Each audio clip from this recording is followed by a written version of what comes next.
میں کالج سے گھر آئی۔ گھر کا منظر حسب سابق تھا۔ دونوں بھائی بہن اور امی کے درمیان لایانی بحث ہو رہی تھی۔ میں گھر میں داخل ہوئی۔ ناگواری کے تاثرات سے میں نے ان تینوں کو دیکھا اور بغیر سلام دعا کیے اپنے کمرے میں گھس گئی۔ تیز آوازوں نے میرا پیچھا کیا۔ میں نے غصے سے زوردار آواز کے ساتھ دروازہ بند کیا۔ چند لمحوں کے لیے آوازیں ساکت ہوئیں۔ ابھی میں نے شکر کا کلمہ بھی نہ پڑھا تھا کہ دوبارہ بلند آوازیں سنائی دینے لگیں۔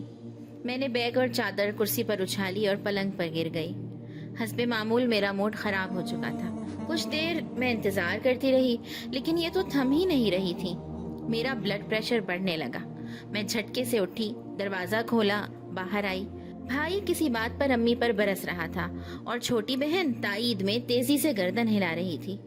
بجائے اس کے کہ معاملہ پوچھتی یا بھائی بہن کو خاموش کرواتی، میں نے بھی ان کی ہی حمایت کرنا شروع کر دی۔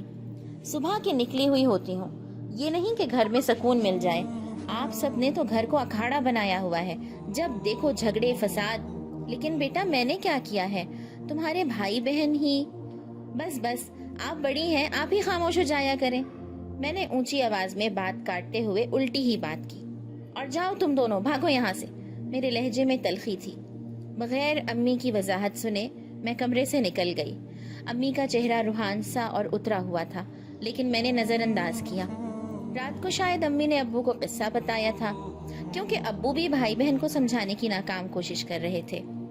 بجائے سمجھنے کے بھائی بہن دونوں ہی اپنی بات کو درست ثابت کرنے کے لیے اونچا اونچا بولنے لگے۔ آخر ابو نے بھی ہتھیار ڈال دیے۔ یہ ہمارے گھر میں آئے دن کی صورتحال تھی۔ معمولی بات پر بھی ہم تینوں بھائی بہن والدین سے الجھ پڑتے اور انہیں ہی غلط ثابت کرتے۔ نہ تو ہم کو اپنے والدین پر ترس آتا اور نہ ہی بے بس صورتوں سے ہمدردی ہوتی۔ ہمیشہ اپنی فتح کا جشن منا کر ہم خوش ہوتے۔ ایسے ہی ایک دن میں اپنے کالج میں تھی۔ بریک کا وقت تھا۔ اسٹاف روم میں آئی تو ساتھ ہی ایک ٹیچر سسکیاں بھر رہی تھی۔ وجہ معلوم کی تو کہنے لگی 3 دن پہلے والدہ کا انتقال ہو گیا ہے اور وہ اس سے ناراض حالت میں گئی ہیں، کیونکہ وہ ماں سے بہت لڑتی تھی۔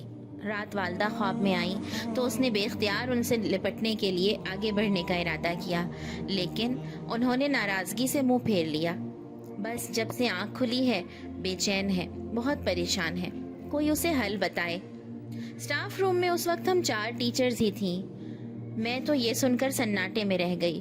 نہ جانے کیسا لمحہ تھا جب اپنی اور بھائی بہن کی ساری زیادتیاں ایک ایک کر کے فلم کی طرح نظروں میں پھرنے لگیں۔